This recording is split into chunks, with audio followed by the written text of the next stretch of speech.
Looking forward to the T20 World Cup in 2020, and the ICC has big plans to make this season the best in the world. That's right. T20 CEO Nick Hockley says that they're aiming to break the record for the biggest crowd at a women's sporting event.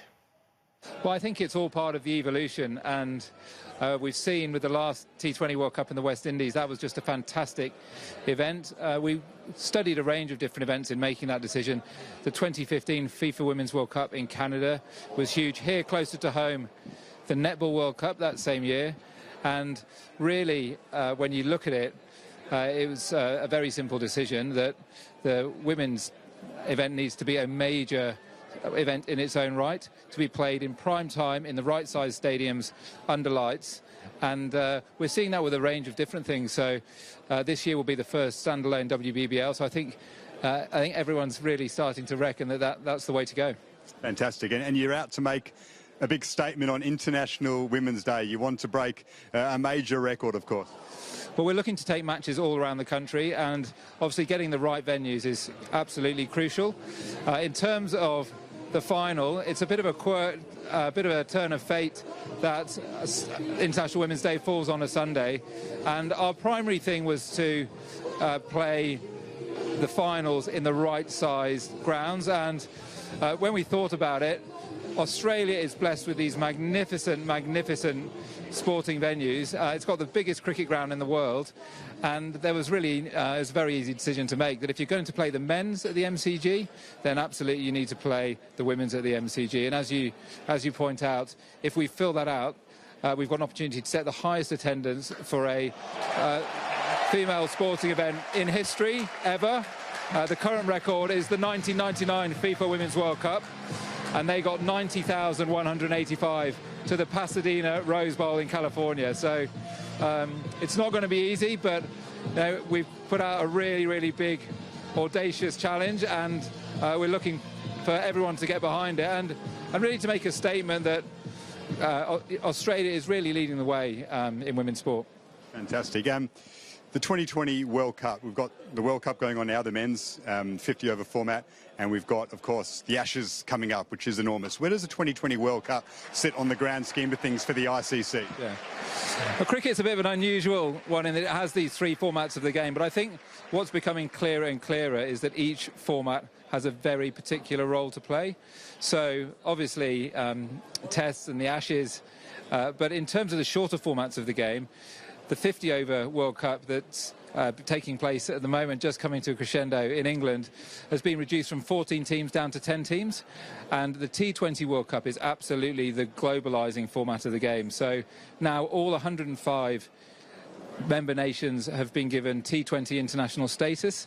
The T20 international rankings have 80 teams on it, and in total over 70 teams can make it through to the T20 World Cup. So the one-day World Cup is the pinnacle of that format, and the T20 has got a very clear role to play in growing the game globally. Speaking of growing the game, how big will it be for, I guess, regional parts of Australia and each individual city when you've got 2020 World Cup games going to that part of the country? How big will that be for I guess, revenue and the communities? Well, I think at the outset we thought about what's the purpose of the T20 World Cup, and major events are all about bringing people together. We've seen with T20, with the Big Bash, how it's got younger, new audience into the game. 2/3 of people that come to watch the Big Bash come as part of families. So for us, it's about bringing generations and then also all of the different cultures that support the different competing teams together. So we've really worked very hard to take both tournaments, the women's event and the men's event, as far and as wide across Australia as possible. So we've got 6 host cities for the women's event and 7 host cities for the men's, and that's all about making sure as many people across Australia can be part of it and support their teams. How competitive is it when it comes to hosting ICC events in cricket? Because Australia seems to get a fair few of them. How does it work? That's an interesting one. I mean, I think we see obviously for the Olympics, Commonwealth Games, rugby and football World Cups, they have big bidding processes.